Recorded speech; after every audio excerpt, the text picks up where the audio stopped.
નમસ્તે મિત્રો, આપ સૌ સાહિત્યપ્રેમી વાચનપ્રેમી મિત્રોનું ઓડિયો ગુજબુક્સમાં સ્વાગત છે.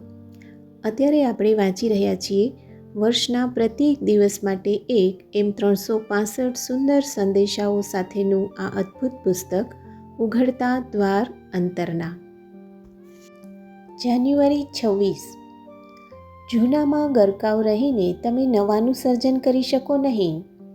નવું જન્મેલું બાળક તેની મા સાથે જોડાયેલું રહી શકે નહીં.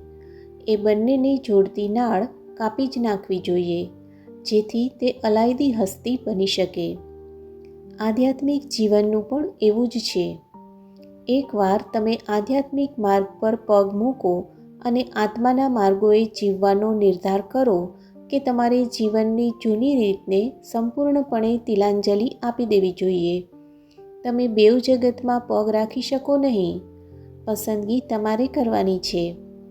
પછી એ પસંદગીમાંથી પાછા ફરવાપણું રાખતા નહીં. આગળ ગતિ કરતા રહો.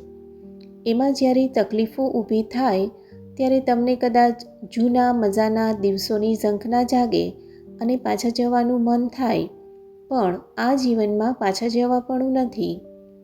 જીવન અતિશય મુશ્કેલ થઈ જાય ત્યારે પણ બાળક માના ગર્ભમાં પાછું જઈ શકે નહીં.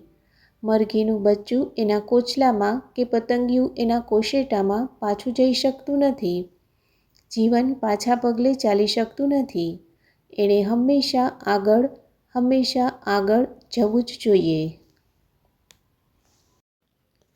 આપનો આજનો દિવસ શુભ રહે.